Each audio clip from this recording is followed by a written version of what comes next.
Doy la bienvenida, buenos días a todo el mundo y gracias por acudir a esta jornada 40 años de periodismo en Asturias que organizamos aprovechando que se cumplen 4 décadas de la aprobación del Estatuto de Autonomía y que, por lo tanto, nace entonces Asturias tal y como la vivimos hoy, es decir, como una comunidad política nueva, por más que hayan existido otros precedentes antes, como el propio Reino de Asturias o, yéndonos a la referencia más inmediata, el Consejo Soberano de Asturias y León. Y decimos nueva porque, por más que hayan existido antes estos precedentes, la Asturias de ahora presenta rasgos completamente insólitos, de los que sí que no tenemos precedentes. Uno de ellos, tal vez el central, es su dimensión democrática, que se caracteriza fundamentalmente por otorgar un peso decisivo a la participación ciudadana y a la existencia de contrapesos institucionales que permitan compensar cualquier tentación hacia el ejercicio omnímodo del poder. Lo primero, la participación ciudadana, se canaliza en gran medida a través de la competición electoral, del derecho al voto. Lo segundo, la labor de contrapeso, recae en gran medida en la labor de unos medios de comunicación amparados, en esta etapa histórica sí, y de manera clara, en la libertad de expresión y el derecho a la información. Es por ello que también desde el ámbito del periodismo hemos querido participar en este aniversario, porque nos parece que también nuestra labor ha ayudado y ayuda a construir esta comunidad política nueva, la comunidad autónoma del Principado de Asturias, comunidad plenamente democrática y, más allá de los varios siglos que duró el reino, hasta el momento la más longeva. Y lo hacemos en primer lugar situándonos en el contexto histórico que nos ocupa, en el de la modernidad informativa sobre la que en unos minutos pasará a disertar nuestro conferenciante, para dar paso a continuación a una serie de mesas redondas, 3, en las que nos planteamos, en primer lugar, cómo fue aquel emerger del nuevo actor político allá por los primeros años 80, para los informadores, que serán mayoría en esa mesa, y que tuvieron sin duda que enfrentarse a retos acerca de los cuales, estos sí, no había precedentes. Ya por la tarde, y después del acto institucional en el que nos acompañará la Universidad, el Ayuntamiento de Oviedo y el Principado, tendremos a los máximos responsables de la información que se hace en este momento para que reflexionen sobre los desafíos que afronta el periodismo en el seno de una comunidad política, la asturiana, ahora sí, ya mucho más desarrollada, con una capacidad de gestión de los asuntos de la ciudadanía que acaba de ser puesta a prueba, por cierto, por la mayor pandemia en 100 años. Finalmente, ya para cerrar, hemos invitado a una serie de periodistas que trabajan tal vez con las cuestiones más avanzadas en nuestro campo. Son, por lo tanto, los idóneos no solo para reflexionar acerca del presente de la profesión, sino, sobre todo, acerca de su futuro. Termino ya, regresando en este caso al pasado, a los precedentes de todo esto de lo que vamos a hablar a lo largo de esta jornada. El periodismo en las Asturias del siglo XX, del que nos hablará el profesor Víctor Rodríguez Infiesta, titular de la Universidad de Oviedo, especializado en la historia de la prensa en Asturias. De hecho, participó, como comentábamos antes del inicio de esta sesión, en el volumen Historia de la prensa en Asturias 1, Nace el cuarto poder, editado por la Asociación de la Prensa en 2004. Y después en muchos libros más, y revistas y congresos, por supuesto. En 2005, por ejemplo, publicó Gijón y el Noroeste, 1897-1910, Periodismo de empresa y publicidad periodística en los inicios del siglo XX. En 2007, Socialización política y prensa de masas, el proceso de la opinión pública en Asturias, 1898-1923, o dando ya un salto hacia adelante hasta 2014, y por citar la última referencia bibliográfica, que voy a citar hoy, no la única que tiene, desde luego, Las fuentes en la prensa, verdades, rumores y mentiras 2, publicado en Girón, Francia. A él, sin más, le cedo la palabra agradeciéndole su presencia. Bueno, muchas gracias por estas palabras y la verdad es que es para mí un auténtico placer pronunciar la conferencia inaugural de esta jornada organizada por la Asociación de la Prensa de Oviedo, a cuyo presidente y a toda su junta directiva agradezco desde luego la invitación, así como su presencia a todos ustedes. Y este acto inevitablemente me lleva a recordar esto que acaba de comentarse. No hace de aquello los 40 años que ahora conmemoramos, pero sí en torno a 20 años. Fueron mis inicios en la investigación histórica, aquel proyecto de historia de la prensa asturiana, impulsado por la Asociación de la Prensa, en una época en la que, si no me equivoco, José Antonio Brón estaba todavía al principio de su trayectoria como presidente de la misma. Bien, yo voy a hablarles en esta intervención desde un punto de vista histórico, como acordé en su momento con Cristóbal Ruitiña cuando amablemente se puso en contacto conmigo, de los precedentes de lo que sería en Asturias un espacio mediático singular, plural, antes del Estatuto de Autonomía y antes del franquismo. El hoy, producto del ayer, engendra el mañana. Es algo de lo que difícilmente los historiadores podemos separarnos. Es, por lo tanto, necesaria una cierta labor, vamos a decir, arqueológica, que nos lleva a proyectar la mirada hacia atrás, a los momentos en los que se configura por primera vez en Asturias un espacio comunicacional cohesionado, verdaderamente propio, con un componente democratizador, no como el actual, pero sí importante ya, con medios suficientes, económicos, profesionales, técnicos,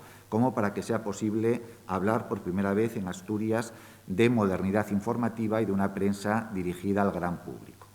La historia de la prensa asturiana es muy rica, comienza en 1808 con la Gaceta de Oviedo, un periódico bisemanal de carácter oficial, el antecedente del actual BOPA.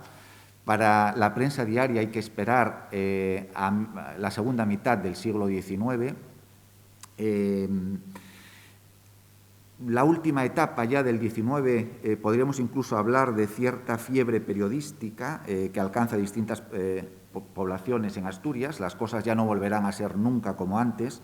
Lo refleja muy bien una novela de Armando Palacio Valdés de 1888, El cuarto poder, que relata las transformaciones que produce en una pequeña población asturiana la publicación del primer periódico y después de su rival. Es muy interesante, pese a la visión a que se trata de una novela que tiene un componente de ficción importante, la visión también del autor con una tendencia a idealizar el mundo tradicional suficientemente conocida.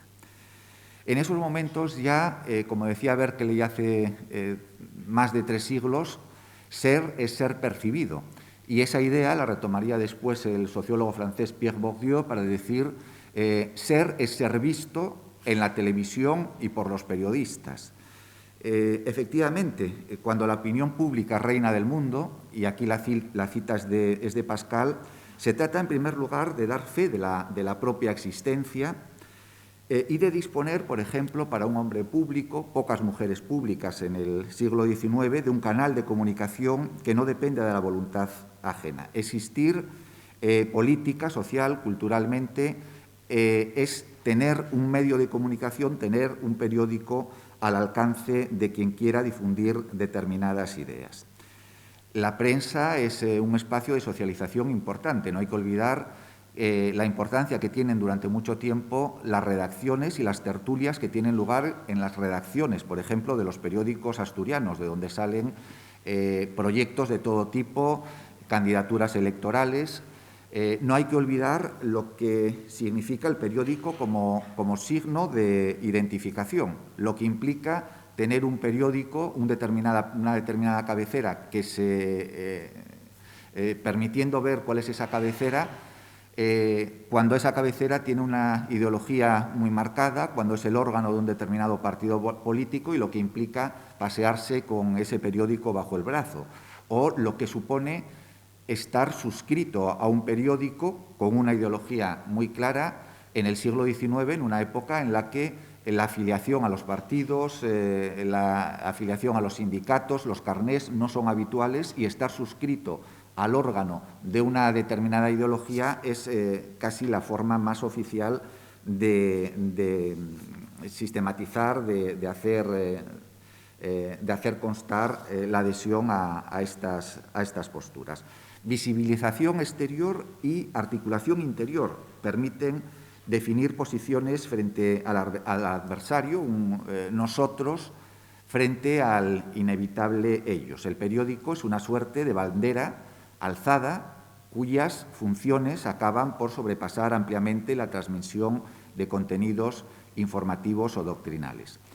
Todo esto es así a finales del siglo XIX en Asturias, pero yo creo que, pese a que entonces ya existe en Asturias un panorama periodístico rico, con diarios importantes, desde mi punto de vista no es hasta las primeras décadas, las 3 primeras décadas fundamentalmente del siglo XX, cuando se dan las condiciones necesarias para la existencia de un verdadero espacio comunicacional, moderno, específico, asturiano, con las características que voy a desgranar a continuación.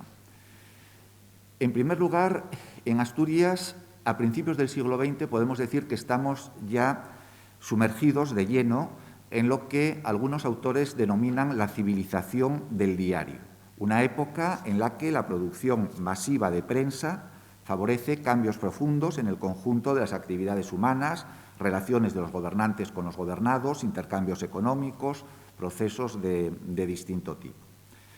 Aparece también, y es gracias a la prensa, una cultura peculiar, más homogénea que en el pasado, menos apegada a las particularidades locales, eso que durante mucho tiempo se ha denominado cultura de masas. Yo prefiero utilizar el término cultura mediática, y que permite, algunos autores, algunos historiadores consideran que es la primera cultura universal, la primera forma de globalización, y que permite que se compartan por lectores de todo el mundo motivos imaginarios de papel, referencias, que lo mismo en Japón que en el oeste americano se sepa, por ejemplo, a finales del XIX, principios del XX, quién es Sarah Bernhardt, probablemente la primera gran estrella del mundo del espectáculo conocida a nivel universal, y después, bueno, por supuesto, las estrellas de Hollywood, determinados escritores, los deportistas y demás.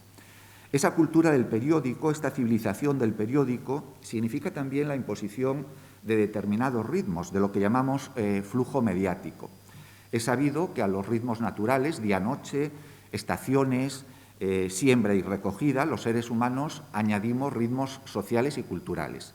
Y el del periódico es uno de estos ritmos sociales y culturales. El diario nos lleva a contemplar el mundo de forma seriada. La seriación es también una característica fundamental de las culturas de masas o de las culturas populares modernas. De forma ritmada por las sucesivas entregas. Es en determinados momentos, todavía a principios del siglo XX, el folletón, las novelas por entregas, que permiten el éxito de no pocos periódicos en Asturias y en otros lugares, pero también de las noticias, cuyas consecuencias se van conociendo a partir de estos momentos con cuentagotas. El lector se acostumbra a lo fragmentario, a una especie de continuará constante, las representaciones del mundo, la idea de lo que sucede en el mundo, los imaginarios colectivos, la ventana abierta a lo que es el mundo y lo que significa estar en él, se construye ya no como en el pasado, a través de relatos orales, ya no a través del púlpito, ya no tanto como en el pasado a través de la experiencia directa, sino a través del periódico. Y eso implica nuevos ritmos. Ese ritmo del periódico que implica también valorar la inmediatez, la noticia que tiene valor porque es una noticia fresca, que al día siguiente ya no tiene prácticamente valor y que 3 días más tarde hemos olvidado casi por completo, frente a las formas tradicionales de aproximarse al mundo, mucho más cerradas, donde lo que llega a quien está interesado por lo que sucede en el mundo son relatos ya cerrados, relatos clausurados, hechos ya concluidos y que no han sucedido de forma tan inmediata. Son cambios notables en cuanto a la percepción. Debe también tenerse en cuenta que en la prensa no solamente influye en aquellos que leen directamente el periódico, incide también a través de los sectores más activos política y culturalmente en todos los sectores de la sociedad. De esto se dan cuenta ya muy tempranamente los profesores del Grupo de Oviedo, Adolfo Builla, Posada, Altamira, ese claustro de la Universidad de Oviedo que se ha considerado como el más brillante de la historia de la Universidad de Oviedo. Algunos de estos profesores se interesan particularmente por la opinión pública, sobre todo Adolfo Posada, y ponen en marcha un proyecto y teorizan en algún caso, también sobre todo Posada, de lo que podríamos denominar influencia en cascada o en forma de pirámide escalonada, esto es, la formación de una élite autorizada de opinantes cuyos puntos de vista necesariamente tuvieran peso en la sociedad, dando lugar en un movimiento descendente a la formación de lo que consideran que no existe en la España de entonces, una verdadera opinión pública. Y, en el fondo, a través de eso se trata de lograr la democratización tan necesaria de la sociedad. Esto recuerda muchísimo a algo que se estudia hoy en día en las facultades de periodismo y de comunicación, que es la teoría de la influencia selectiva de la comunicación de masas desarrollada en Estados Unidos posteriormente y, bueno, olvidando estas cuestiones precursoras en esta misma universidad en la que estamos. Desde 1900 hasta 1930 se acelera considerablemente el número de habitantes en Asturias. Lógicamente, eso es importante para el despegue de la prensa asturiana. Se pasa de 627.000 habitantes en 1900 a 791.000 en 1930. Pero, sobre todo, hay que tener en cuenta el descenso del analfabetismo en Asturias.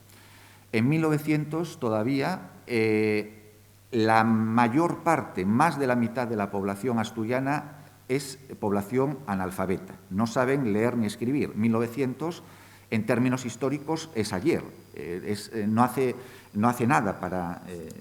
En 1930 las cosas han cambiado, estaríamos en torno a un cuarto de la población. Es un salto importante, se pasa del 53,98% al 28,53% de población analfabeta, pero bueno, los porcentajes siguen siendo escandalosos si los comparamos con los países europeos avanzados en este sentido y avanzados también en otro sentido, los países del centro y el norte de Europa. Si lo comparamos con otros espacios en España y en la península ibérica, Asturias está siempre bastante por delante de la media, varios puntos por delante de la media en estas cuestiones. Y también es fundamental para que aparezca una prensa de gran tirada la liberación de tiempo para el ocio en las clases trabajadoras. La prensa de la primera mitad del siglo XIX en Asturias es una prensa de élites, es una prensa de la alta burguesía, de clases medias. La prensa de la segunda mitad del siglo XIX en Asturias empieza poco a poco a democratizarse, pero con jornadas agotadoras.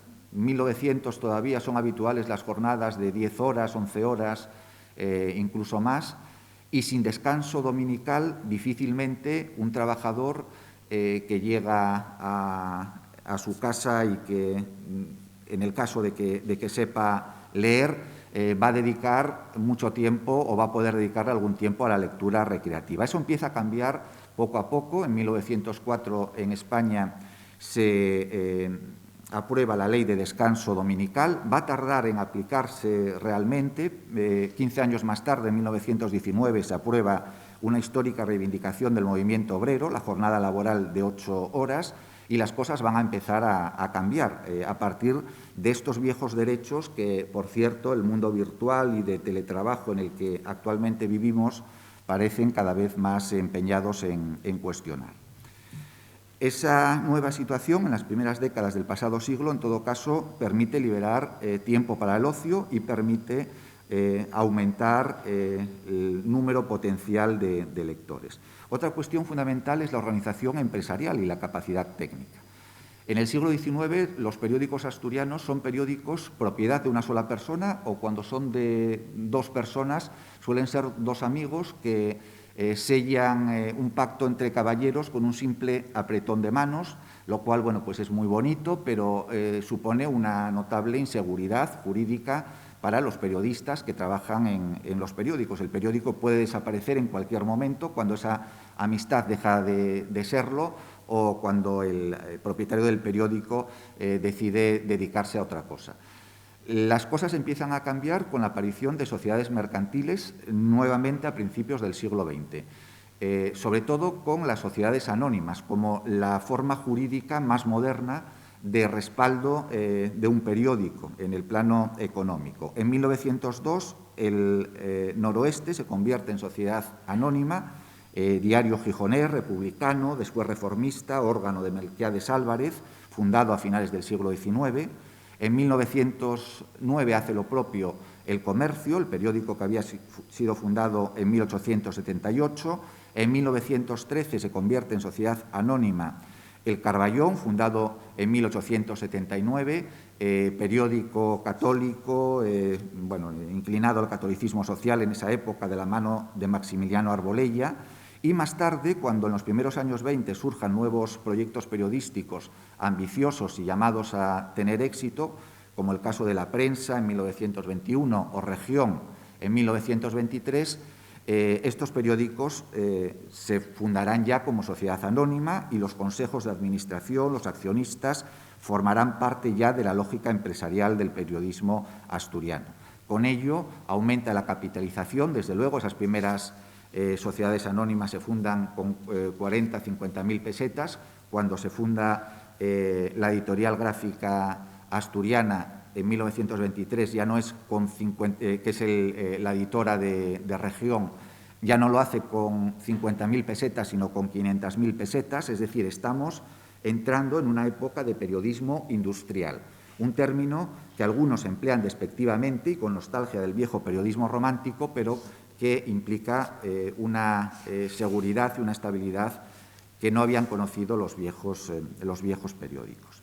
Y esas novedades allanan también el terreno para las mejoras demandadas por un público cada vez más exigente. Son necesarias cada vez más inversiones en el mundo de la prensa y todas las cabeceras necesitan en estos años realizar importantes desembolsos para renovarse tecnológicamente, porque están aprisionadas entre la necesidad, por una parte, de editar más periódicos, hay más demanda de periódicos, y, por otra parte, la necesidad de no cerrar la edición más tarde. Cerrar la edición más tarde implicaría que el periódico saliera a la calle más tarde y que haya otros periódicos que han salido antes, que se pierda venta, que se pierdan también los primeros trenes de la mañana que llevan el periódico a otras localidades, y eso solamente se puede resolver, ese dilema, a través de la inversión en maquinaria más rápida. Y aquí hay dos cuestiones en la época, la impresión y la composición. Y en los dos aspectos se va a producir una renovación importante en los grandes diarios asturianos. Los periódicos asturianos de principios del siglo XX todavía son periódicos movidos a brazo, que no utilizan motor. Se van a ir introduciendo poco a poco los motores. Después aparecerán las primeras grandes rotativas en la prensa asturiana. Y, sobre todo, se va a resolver el problema de la composición. Los periódicos siguen haciéndose, se habían hecho durante muchísimo tiempo a través de cajistas o tipógrafos, las personas que van colocando letra a letra los tipos en plomo, en relieve, para imprimir después el periódico, que las van colocando de una en una. Durante todo el siglo XIX se está tratando de buscar una solución a ese problema y finalmente aparece una auténtica maravilla de la técnica, la inventa Ottmar Mergenthaler, un alemán que vive en Nueva York, que es la linotipia. Esas grandes máquinas con un teclado abajo donde hay una matriz que va colocando las líneas de las columnas con las que se va a realizar el periódico. Y eso va a romper el cuello de botella en el que se encontraba la posibilidad de hacer tiradas importantes. Esas máquinas llegan a Asturias, en Gijón. La primera máquina de este tipo la pone en marcha el diario republicano El Publicador en Gijón en 1909 y en Oviedo a partir de 1913 con El Carballón. Pero, claro, de nada sirve editar miles de ejemplares de un diario rápidamente si después no existe una red de distribución eficaz. El periódico es un producto perecedero por naturaleza y al día siguiente de su edición ha perdido todo su valor comercial. Las condiciones de Asturias naturales son las que son, la orografía de Asturias no ayuda, no es fácil el trazado de una red de comunicaciones moderna. La red del ferrocarril, la vía ancha, está terminada a principios del siglo XX, la vía estrecha va a ir desarrollándose poco a poco, las carreteras, el trazado de las carreteras va a ir desarrollándose poco a poco, y las compañías, las empresas de diligencias que reparten la prensa asturiana van a utilizar cada vez más esas carreteras, sobre todo a partir del momento en el que empiezan a emplear el automóvil, y después las propias empresas periodísticas asturianas tendrán sus propios automóviles. Los problemas van a ir solucionándose lentamente hasta lograr cierta cohesión, y hay que tener en cuenta que esto de la distribución no es una cuestión secundaria en absoluto. Y les pongo solamente un ejemplo, aunque se podrían poner ejemplos tanto del oriente como del occidente de Asturias. Llanes, 1906. A Llanes, en 1906, llegan los trenes de Santander antes que los trenes de Oviedo. Por la mañana, el primer tren de la mañana es un tren que llega de Santander. Eso significa que a Llanes llega antes la Atalaya y el Diario Montañés, los dos grandes diarios de Santander, con esta cuestión se va a producir un debate en la prensa asturiana, donde rápidamente salen a reducir cuestiones que tienen que ver con el hecho de que Llanes esté gravitando en la órbita de Santander y no en la órbita asturiana, de orden económico. Se dice, si una persona que lee los periódicos de Santander y está influido por la publicidad de esos periódicos, en un determinado momento quiere ir a hacerse un traje a un sastre mejores que los que hay en Llanes, o quiere ir a hacer compras de cierta importancia, no va a ir a Oviedo, va a ir a Santander, porque los comercios que conoce, los comercios de los que ha recibido esa publicidad y de los que sabe algo, son los comercios de Santander. Y rápidamente se ve cómo, en el fondo, se están jugando cuestiones que tienen que ver incluso con la identidad y con cierto desgajamiento comercial, que puede ser una forma de desgajamiento cultural también de Llanes y de aproximación, el hecho de pivotar en torno a Santander mucho más que en torno a Asturias. Es un factor que todavía no ha sido analizado, pero que habría que tener muy en cuenta, porque hasta bien avanzada la segunda mitad del siglo XX, la prensa madrileña no llega a Asturias hasta el día siguiente al de su publicación. Y ahí sí que esto podríamos decir que es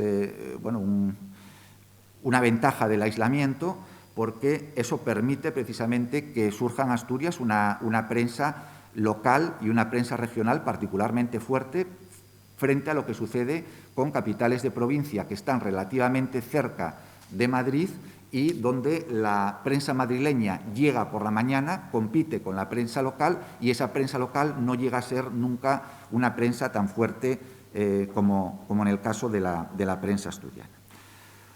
Otra cuestión fundamental para la creación de un espacio informativo cohesionado y que supone un notable cambio en esta época es el de las telecomunicaciones. El telégrafo, después el teléfono, son instrumentos imprescindibles para que los periódicos reciban las noticias de las agencias. Esa información de agencias es cada vez más la información más importante de los periódicos, frente a una época en la que los artículos filosóficos de teoría política, los artículos doctrinales, como se decía en la época, hacen el éxito de los periódicos. Ahora los periódicos, hay muchos testimonios al respecto, se venden sobre todo por su calidad informativa, por tener una buena sección telegráfica y por la capacidad que tiene el periódico para publicar noticias de agencia. Lo decía, por ejemplo, en 1908, Alfredo García García, de Flor, que sería director durante mucho tiempo del Comercio, decía: el periódico de provincia especialmente viene hecho por los hilos del teléfono y del telégrafo. El público ya no lee artículos largos, a todo más resiste glosas reducidas y amenas de los acontecimientos. El telégrafo va a tener muchos problemas en Asturias cada vez que hay una nevada se corta la comunicación, lo mismo sucede con el correo, y después habrá problemas también con el teléfono, aumentados además por los problemas que tiene la implantación del teléfono en España, que es una situación caótica derivada de las oscilaciones entre un modelo de expansión estatal o privado en España, hasta que aparece Telefónica y la situación se resuelve a favor del modelo estatal, con la creación de la Compañía Telefónica Nacional de España en los años 20. Pero 1900. en Asturias hay 3 poblaciones que tienen teléfono, 16 poblaciones que tienen teléfono.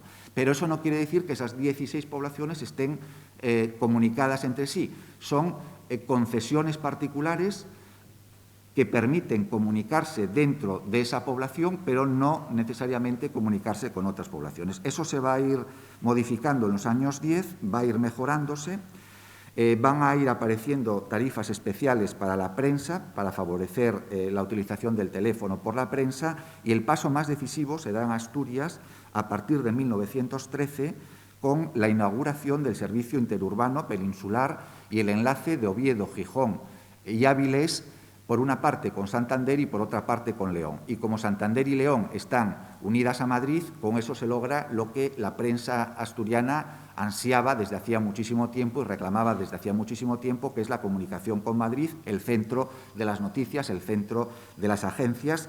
Y en agosto de aquel año se inaugura la central de Oviedo y ese nuevo servicio con las comunicaciones enviadas por el periódico ovetense El Carballón a la Asociación de la Prensa de Madrid y a la Agencia Prensa Asociada.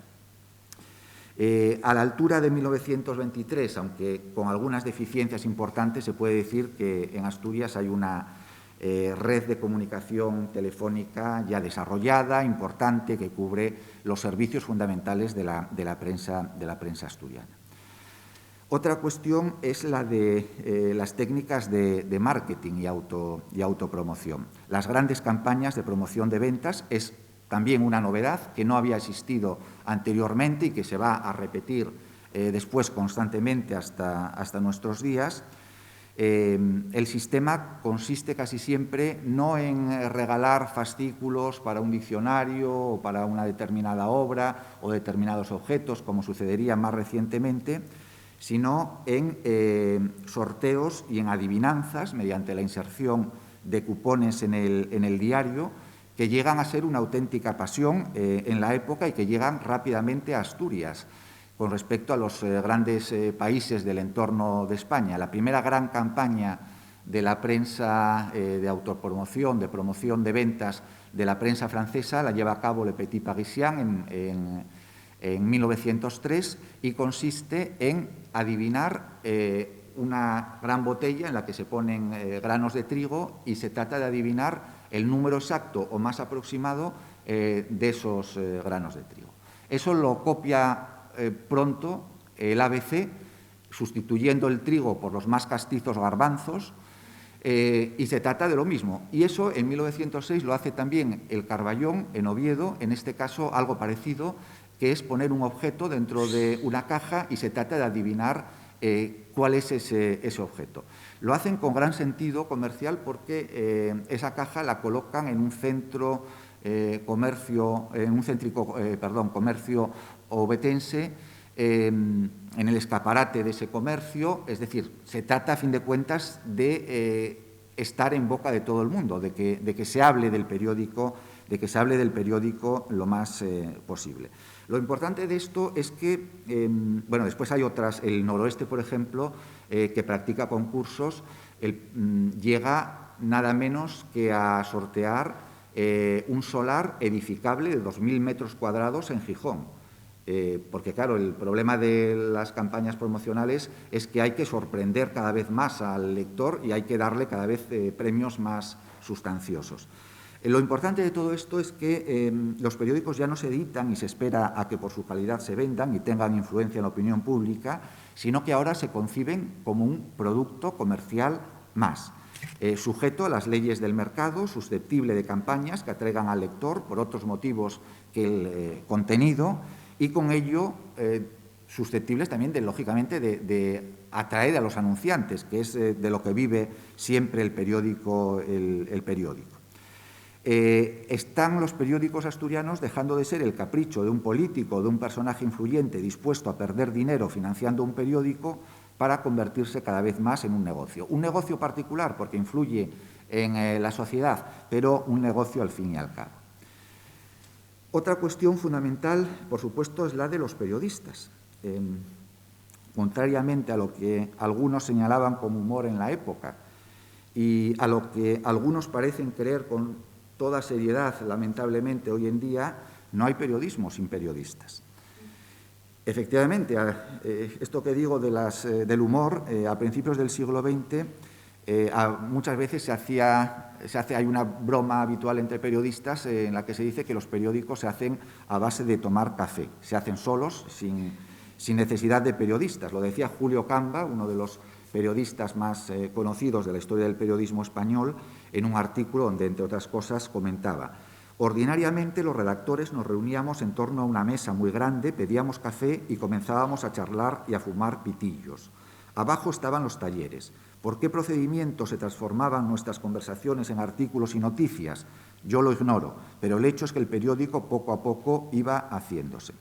Bueno, al margen del particular humor de Julio Camba, lo que refleja esto es, desde luego, la falta de profesionalidad con la que durante mucho tiempo se elaboran la mayoría de los periódicos. Los periódicos se hacen en gran medida a base de recortar lo que dicen otros periódicos y repetir exactamente lo mismo sin preocuparse de derechos de autor ni nada parecido. Se hacen a base de refritos, a base de fabulaciones, y lo mismo sucede en Asturias. Lo contaba un periodista mierense, Antonio Álvarez Solís, en sus memorias, decía cómo en un determinado momento los redactores del periódico El Carballón se habían ido a algún sitio a varios kilómetros de Oviedo a celebrar algo, a merendar, a lo que fuera, y habían perdido el último tren de la tarde y no habían podido volver a Oviedo, y no llegan a Oviedo hasta la madrugada del día siguiente,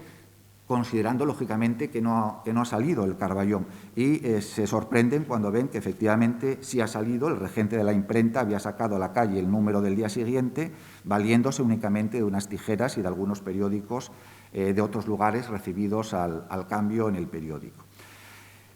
Algo similar decía en 1941 Constantino Cabal, que señalaba cómo el Carballón lo hacía a veces Ramón, el de la máquina.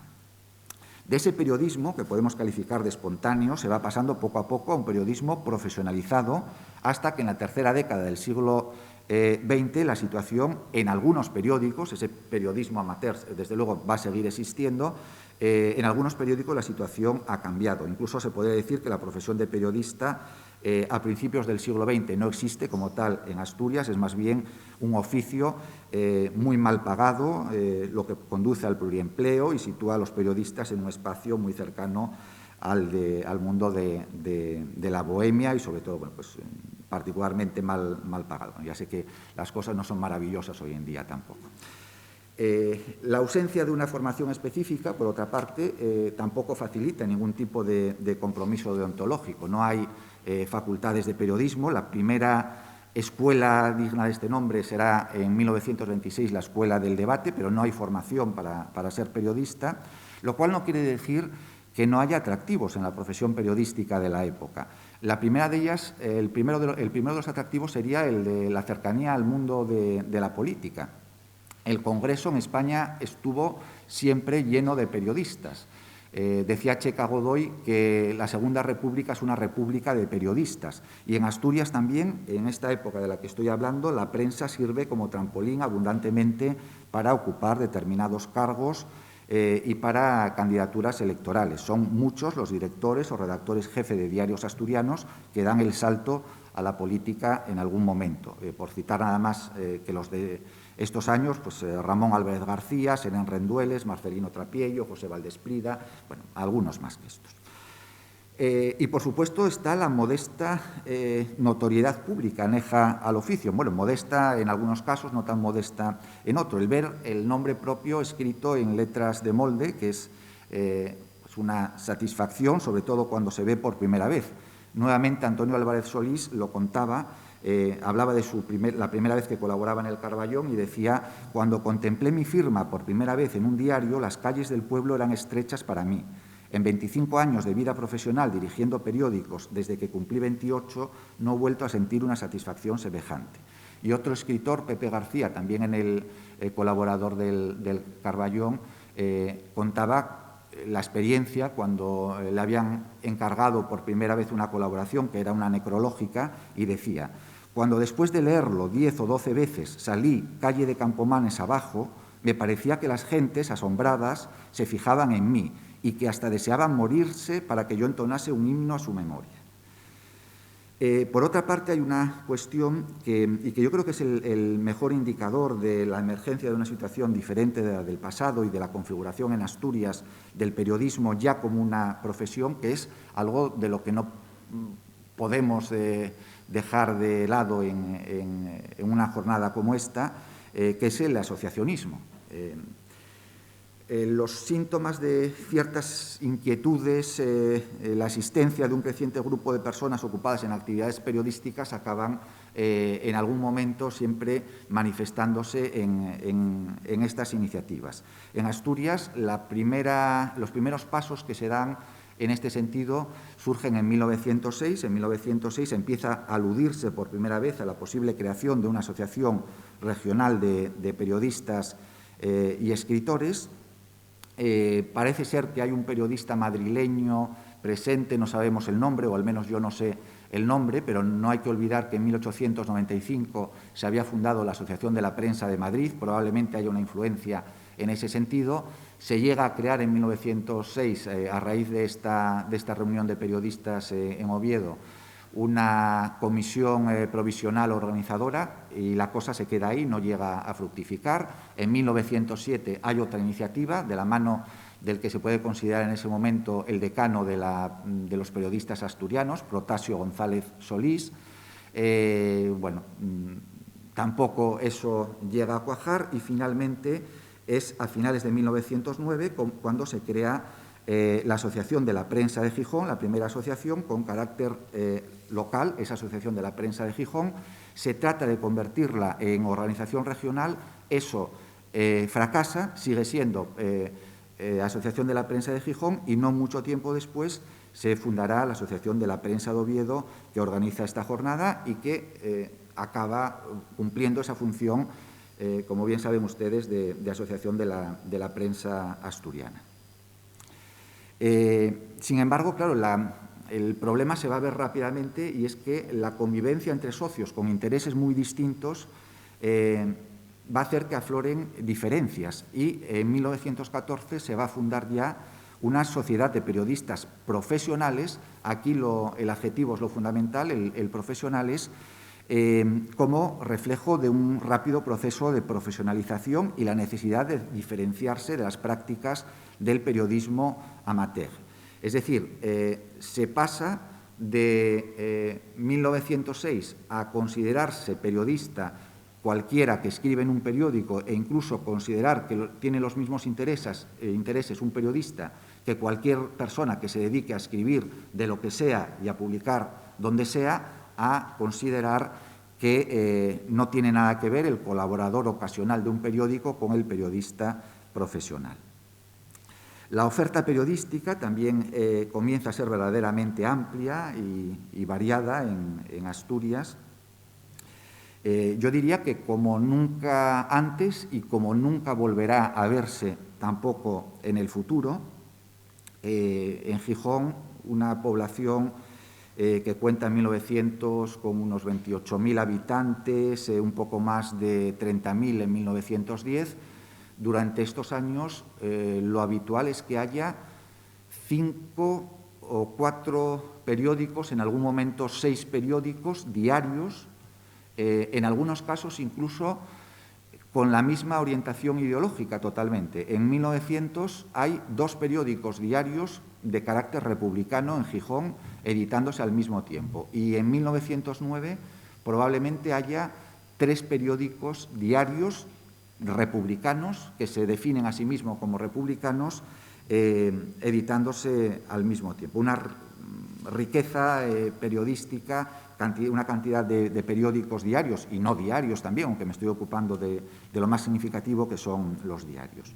Las tiradas crecen, por supuesto, como una muestra también del desarrollo de la prensa. El Carballón, por ejemplo, que declaraba una tirada en 1913 de 6.000 ejemplares, en 1927 tira 12.000 ejemplares, si hemos de creer lo que dice el propio periódico, que es mucho creer, normalmente las declaraciones están hinchadas, pero bueno, hay un aumento importante y lo mismo sucede en otros periódicos. En el mismo periodo, el Noroeste pasa de 10.000 a 15.000, Región, que no se editaba, no existía todavía en 1913, pero sí en 1927, tira ya 15.000 ejemplares.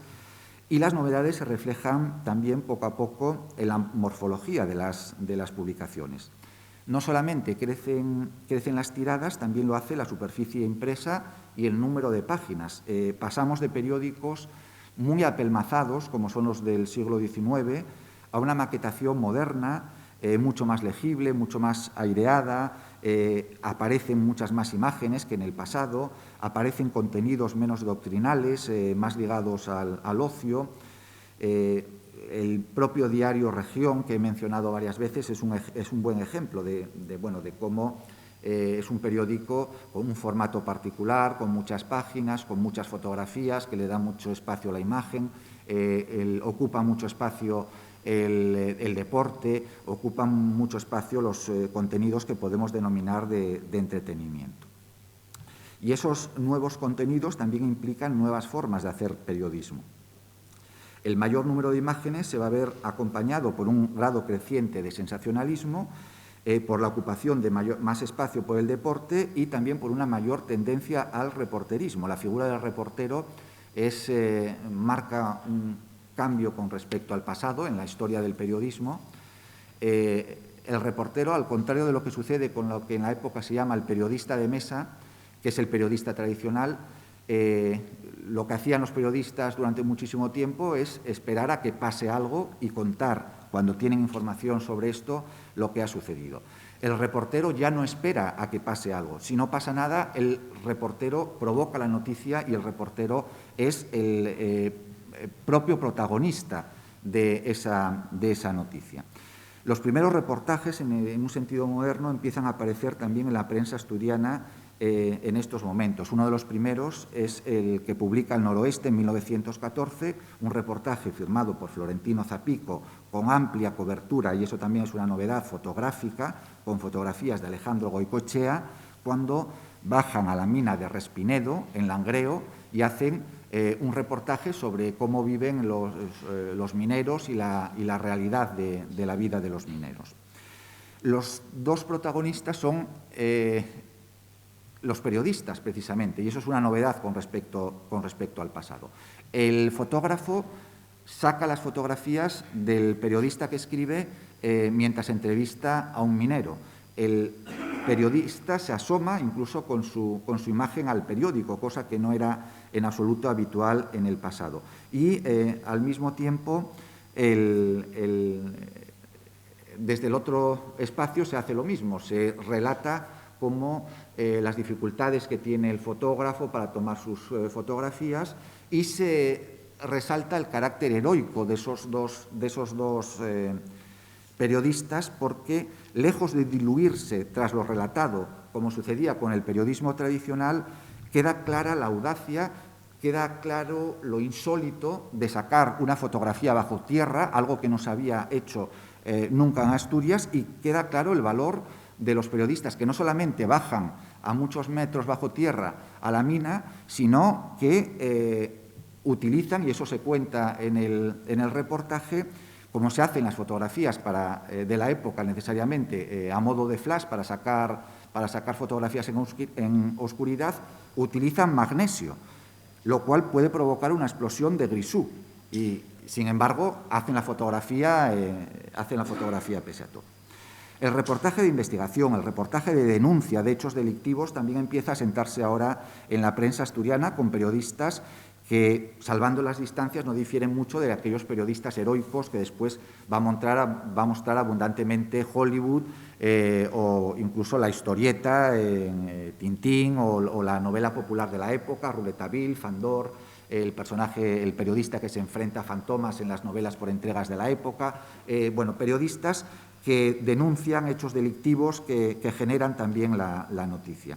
Y lo que decía hace un momento, que es muy importante, las informaciones breves, circunstanciales, sobre deporte, espaciadas en el tiempo, sobre espectáculos deportivos, van adquiriendo cada vez más relieve hasta llegar a ocupar varias columnas y después convertirse también en esta época, por primera vez, lo hace, por ejemplo, el Carballón en 1923, en verdaderas secciones fijas de los periódicos. En 1923 comienza a aparecer Vida Deportiva, la primera sección fija de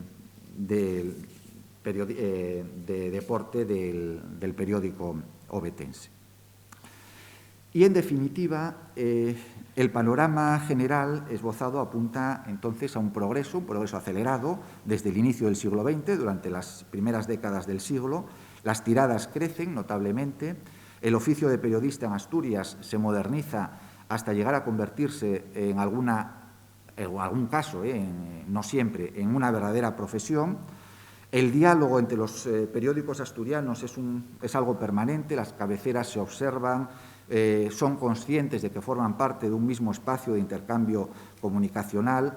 Según los datos del Registro Mercantil de Asturias, a principios de siglo no abundan las sociedades mercantiles que, sin embargo, más tarde se van a ir convirtiendo en la norma. Las sumas movilizadas por la prensa asturiana en forma de acciones en los periódicos empiezan a ser cada vez más importantes. Ello puede relacionarse con la capacidad para movilizar recursos importantes y con la posibilidad de modernizar los talleres de la prensa asturiana de mayor circulación en un proceso de renovación que responde a la necesidad de tener tiradas más elevadas. Y la lucha entre diarios de orientación distinta no es solamente una lucha ideológica, sino una lucha también para tener el mejor producto informativo y para vender más periódicos. Contar con un número suficiente de lectores estables y con ello de anunciantes es claramente un objetivo esencial. Entonces, desde mi punto de vista, es en esta época cuando se produce el gran cambio de la prensa asturiana. Es en esta época, es una época fundamental para comprender el periodismo asturiano hasta el día de hoy. Es el momento en el que por primera vez tenemos en Asturias una prensa que llega a todos los rincones de la región, como sucede hoy en día, un sistema informativo que influye en un elemento esencial para el funcionamiento de la democracia, que es la opinión pública. La esfera pública, de la que habla, por ejemplo, Habermas, existe entonces en Asturias con más propiedad que nunca antes en el pasado. Hay un espacio comunicativo propio que interactúa, por supuesto, con el sistema nacional y con el sistema internacional, pero que gira en gran medida en torno a lo específicamente asturiano. Es algo esencial en lo que, bueno, no he incidido, pero lo comento ahora muy brevemente, y es que se sobrepasa ya claramente lo localista en muchos periódicos para buscar una proyección regional. Y esto es una característica que va más allá incluso de la prensa ovetense. En Oviedo es lógico, porque Oviedo es la capital y es lógico que la prensa ovetense trate de proyectarse sobre toda Asturias. El caso del Carballón es significativo. El Carballón, bueno, por su propio título, es un periódico ovetense, localista.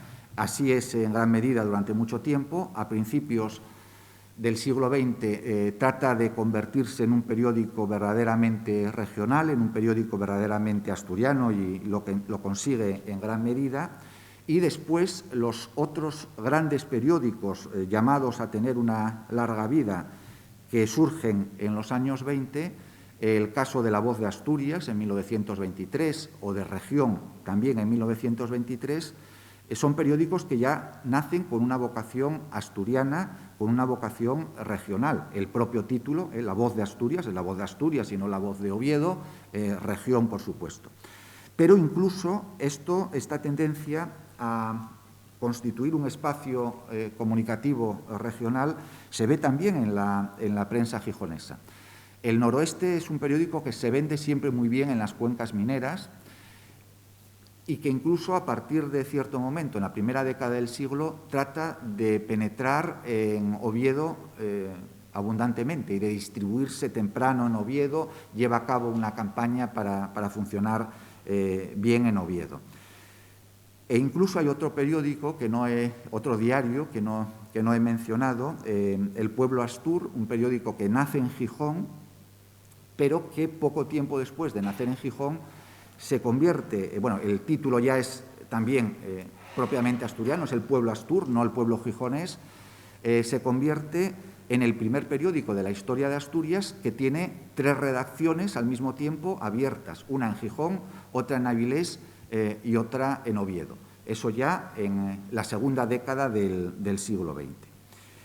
No hay que olvidar, al mismo tiempo, que en el ámbito nacional el primer tercio del siglo XX es un tiempo de cambios acelerados en todos los sentidos y que nos aproximan a algunas de las características del mundo en el que vivimos actualmente. Urbanización acelerada, procesos migratorios del campo a la ciudad, donde todavía esto no es el éxodo rural de los años 60 de la época del franquismo, pero procesos migratorios importantes en Asturias y en la península en general, industrialización, es la época de la segunda industrialización, terciarización de la economía, aparición de los primeros síntomas de una sociedad de consumo, despegue de la política de masas frente a los antiguos partidos de notables, laicización, nuevos hábitos culturales, nuevos estilos de vida, elevación del nivel de vida de una parte importante de la población, y todo ello en un marco de democratización de la cultura y de la participación política, con no pocas deficiencias, pero que parece imparable, pese al paréntesis de la época de Primo de Rivera, al menos hasta el inicio del régimen franquista.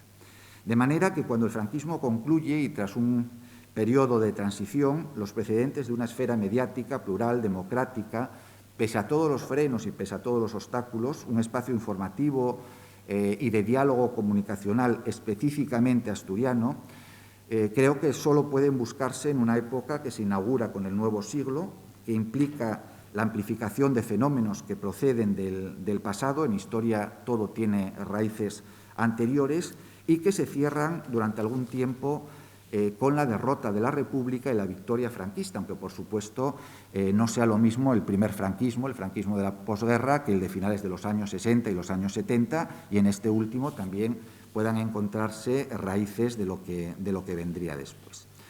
Asturias vive en el plano periodístico una época que podemos denominar, como decía hace un momento, de las grandes transformaciones que apuntan hacia el futuro, poniéndose las bases de un sistema complejo como el que se asentará a finales de siglo y como el que se conmemora en estos momentos.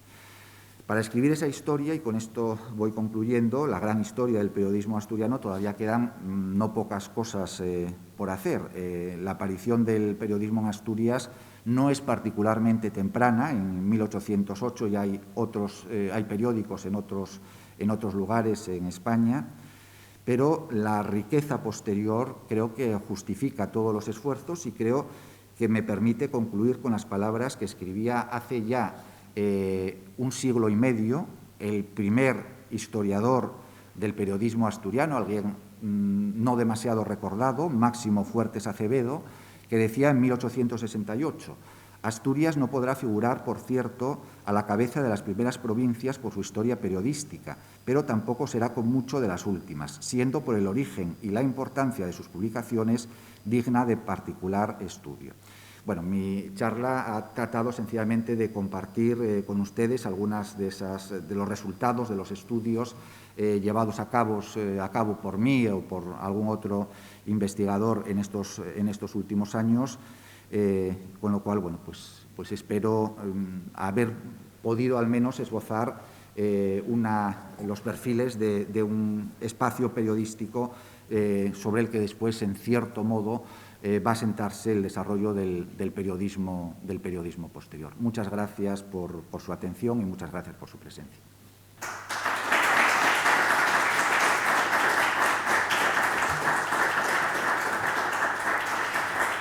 Gracias al ponente, gracias por ajustarse al tiempo previsto y gracias también por esta descripción multidimensional del fenómeno del periodismo en Asturias y por hacernos ver por qué hablamos de periodismo en Asturias, periodismo regional, periodismo autonómico. Ahora 5 minutos para alguna pregunta, alguna reflexión, antes de irnos al café y dar paso a la siguiente mesa, la mesa de las 12 de la mañana, sobre la irrupción de la autonomía asturiana en medio de un periodismo que empezaba a recuperar prácticas anteriores, prácticas democráticas. Sí, allí tenemos una pregunta. No, me resulta, habló en dos ocasiones, o tres, en varias, de la tendencia, periódicos republicanos, periódicos liberales, periódicos. ¿Cómo era la relación del periodista, más o menos amateur, más o menos profesional, la relación, la presión que ejercía el poder sobre el periodista o la sumisión del periodista hacia el poder? Muy distinta según el caso y muy poco agradable la relación del poder en el caso de los periodistas republicanos. Evidentemente, los periódicos definidos en la época como periódicos de intereses morales y materiales que supuestamente, bueno, no tienen una línea editorial con carácter ideológico, aunque después, por supuesto, siempre hay algo de ideología en cualquier tipo de manifestación y siempre hay una tendencia, ¿no? Incluso en un medio que no se considere en absoluto partidista. No es lo mismo eso que el caso de los periodistas republicanos que usted comentaba. Les comento solamente un caso de un periodista que es, primero es un tipógrafo, José Carballeira Otero, es un periodista de origen gallego que es el primer director del diario El Noroeste a partir de su fundación a finales del siglo XIX. Es primero tipógrafo, es decir, que no tiene una formación cultural, no es un universitario, no es como lo eran en aquella época algunos de los directores de periódicos, catedráticos de instituto, profesores de instituto. Dirige un periódico republicano y la dirección de ese periódico republicano en Gijón le va a llevar a tener enormes problemas, le va a llevar a ser encarcelado, a ser denunciado y a ser agredido en distintos momentos. En Asturias hay una situación de caciquismo muy importante en la que no se puede criticar a determinados personajes, a Alejandro Pidal o a los sucesores de Alejandro Pidal, a determinados personajes que están en el poder y para evitar eso hay medidas legales y medidas extralegales, el uso de la violencia, por ejemplo. A José Carballeira Otero se le van a aplicar ambas en Gijón. Tiene que acabar yéndose de Gijón y viene a Oviedo. Y en Oviedo se pone al frente de otro periódico republicano, su ideología era esta, que es El Progreso de Asturias, un periódico impulsado precisamente por el grupo de Oviedo, por Builla, Posada, Altamira, los profesores del grupo de Oviedo, krausistas, republicanos. Que es el periódico, por cierto, donde publica Ramón Pérez de Ayala su primera novela. Bueno, es un periódico de cierta importancia. Bueno, pues le pasa lo mismo.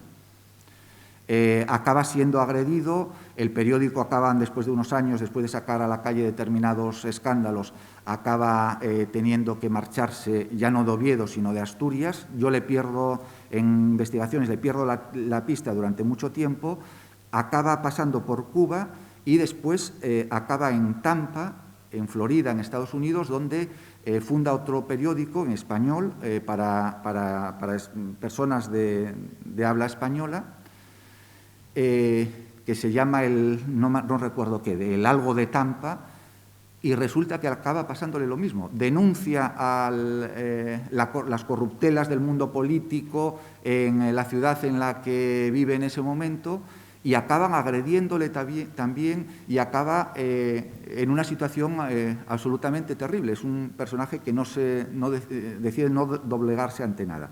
Y hay otros periodistas republicanos que tienen que exiliarse.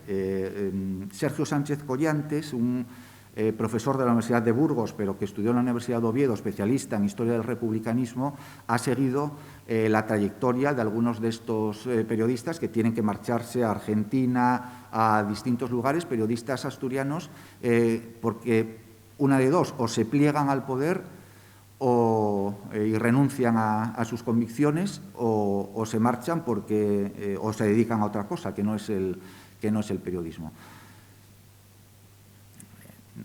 No sé si ha respondido. ¿El qué? En Asturias no sabría responder si hasta ese punto, pero desde luego lo que hace la República en gran medida es lo que hace la Segunda República en gran medida es aplicar algo parecido a lo que había hecho la monarquía, es decir, tratar de defenderse mediante cierto grado de represión.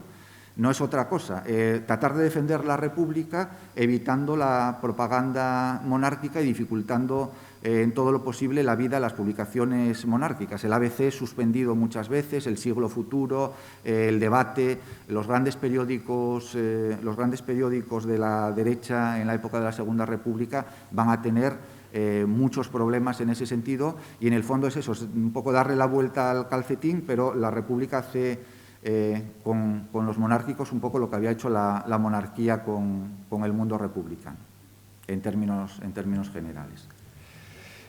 Bueno, no sé si hay algo más. Si no tenemos ahora un café, podemos hacerle allí las preguntas al ponente. Lo digo para que dé tiempo a preparar la mesa para la siguiente mesa redonda. Así que si hay alguna cuestión más, yo creo que la podemos plantear ahí para dejar esto libre. Muchas gracias por la asistencia.